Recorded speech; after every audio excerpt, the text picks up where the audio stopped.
Hey everyone, we've really missed you and we didn't want you to miss out on all the fun crafts that we usually do at Easter time. So I got a little bit of help from my children and we had a little route around to see what we had at home, and we found a little bit of paint. We don't need actually very much for this activity, that's more than enough.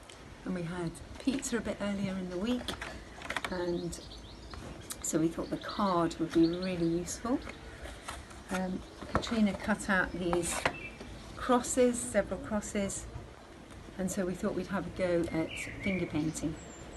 So to show what you've done, we thought we started with a little bit of blue, just the tips of your fingers, and after you've done a few, have a really good wash like this. It's a wonderful opportunity to pray for our country, to pray for our families, to pray for our world.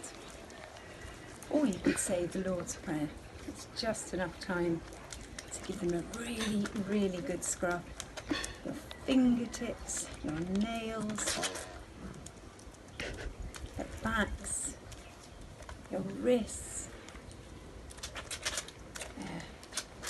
Really, really, really clean, and then a little rinse, shake, and dry, and then you could put another colour. We did green, because that's what we had, like that. And just to end, we put a little bit of red to remind us of the fact that Jesus died on the cross. To show you your one, Katrina. It says in John 3:16, God so loved the world that he gave his only son, that whoever believes in him or follows him has everlasting life. And that's such good news. And we'll do a little bit more of the amazing Easter story in the next craft.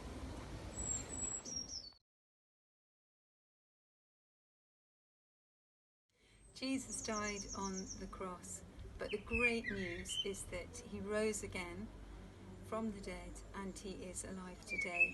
And we thought it would be great fun to make an Easter garden showing the story. Adapt it according to what you've got.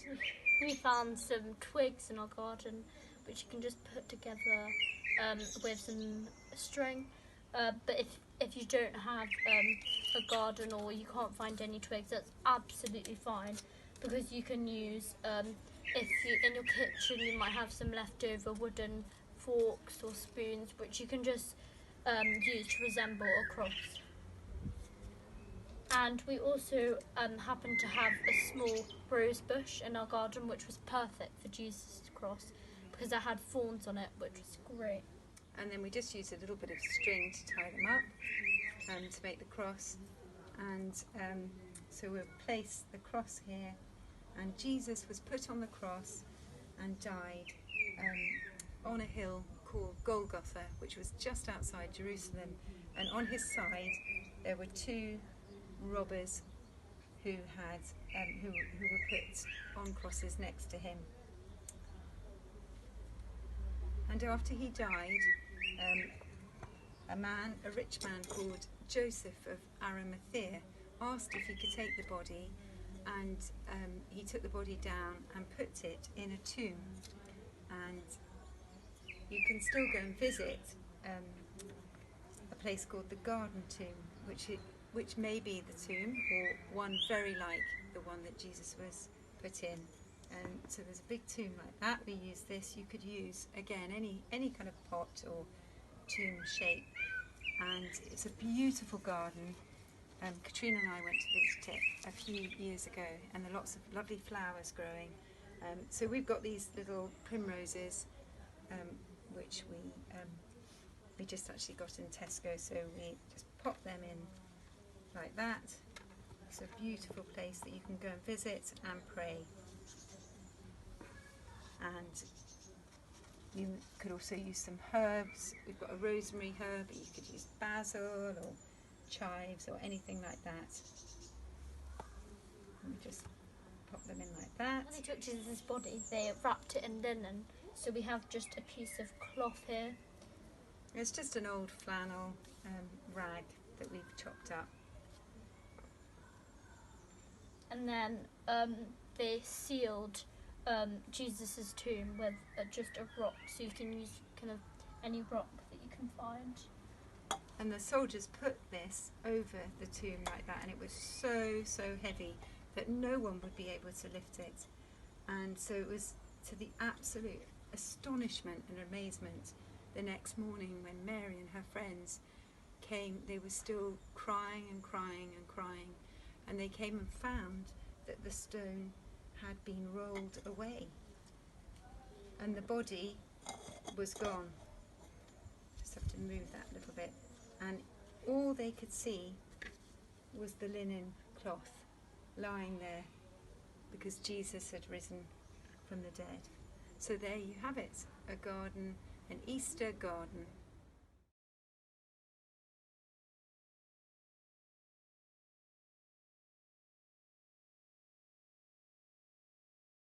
Hello, we have another really easy craft that you can do at home. A nest that you can make, and it's really easy, and we're going to explain how to do it and what you need. It can be used as a place name, or it can be used, you can put it on your table at Easter. Yeah, just a really fun craft that we can do. Now, Raf's going to explain what we need. Yes, so firstly you'll just need like some cupcake cases, or just one cupcake case, to be like the structure of the nest. Then you'll just need a few chocolate eggs, and the eggs represent the stone that was rolled away from the tomb, and these represent new life when Jesus died on the cross and then came back to life for us. Lastly, you'll need these cardboard little tags. You could just cut out some cardboard and write like a message, or especially "He is risen," just to remember Jesus. And then lastly, you'll just need a bit of cut out colourful paper, and this is going to be like the twigs of the nest. Cupcake case, and then you just take some cut out paper, and you just try and make it look like a nest. You squidge it together to make sure it looks like a nest. Make it really tight, and then you just place that in there. And then next, just take a few of your chocolate eggs, maybe like 3, just place them in the nest. Try and make it exactly like a bird's nest. And then you just want to take your cardboard piece, and you want to write your name, or if you're doing it for your mum or for your dad or for your whole family, and you just write their name, and then you just put it there if it's going to be a place name. And then we want to write "He is risen" to just show during Easter that yes, he died on the cross for us, but then he rose up again. The most amazing news. So that's pretty much it, and thank you. Thank you so much. We miss you.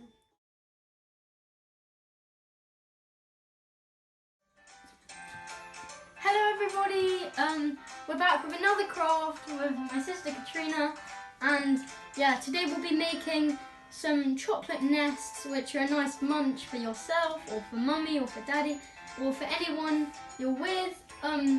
But before you do anything in the kitchen, make sure you've got someone over 18, just grown up, just supervising you and just watching you, making sure you're safe. But we need to wash our hands first. So, wash your hands for 20 seconds, maybe say a prayer. So I'm going to pray. Heavenly Father, I pray for Mum. So now I'm gonna explain to you. I've already washed my hands. I'm gonna explain to you what you need. So you just need shreddies. You can have however many you want, depending on how many you're gonna make. Then you just want some chocolate. You can use any chocolate. You want a spoon. You want another bigger spoon for mixing. And then you want, if you have any chocolate eggs, for the nest. And yeah, you're going to want some hot water, and make sure you have an adult, like Ralph said with that, because it can be really, really hot. And you want your bowl, and yeah. So now, first thing we're going to do is we're just going to take our shreddies, and so they're all ready for the nest. We're going to try not to make a hole, because just try and squish them as hard as we can to make them as small as possible for the nest.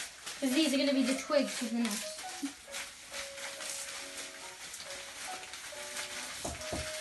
And then once you've done that, you are going to make sure kettle's boiled, and then you're going to switch on your Cooker. and then you're going to pour in your water into your saucepan. And then Ralph is going to kindly open the chocolate. And then which you're going to put your chocolate inside your bowl.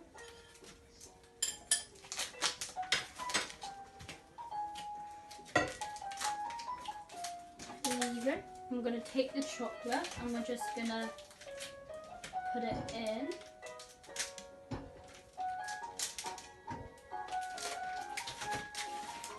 And then we're just going to break it up as small as possible. And then Ralph is going to mix the chocolate. So yeah, give your chocolate a good stir.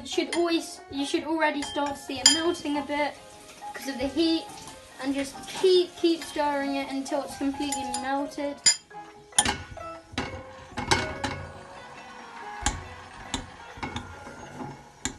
We're going to take our shreddies and we're going to put them in a bowl.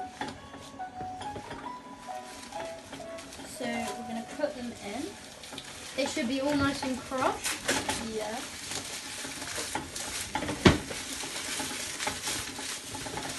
Put them in as the chocolate boils and melts away.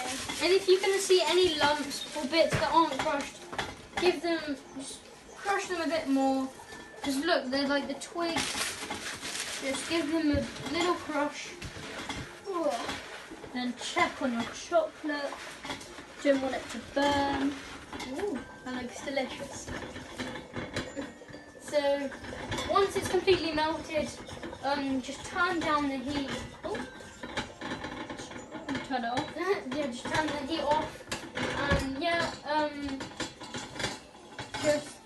take it off the heat because you don't want to burn yourself. And then take maybe a cloth just so you don't burn yourself when you take it out. Or you can take some gloves. Ooh. Some oven gloves if you don't want to burn yourself. You can use these. And then just put it onto a surface. It's going to And be then very hot. We're going to put the chocolate into our nest. With a Shredded spoon. wheat. Oh, that looks nice and yummy. Yummy, yummy. Okay, so take the cloth. I'm just going to take a spoon of the chocolate and just plonk it in. Just keep putting the yummy chocolate into the shredded wheat. Oops. You could use one of these if you want to get all the chocolate out. If you want to get all the chocolate out, because then it maximises the amount. And then you just quickly pour that in. Pretty easy. Put that in.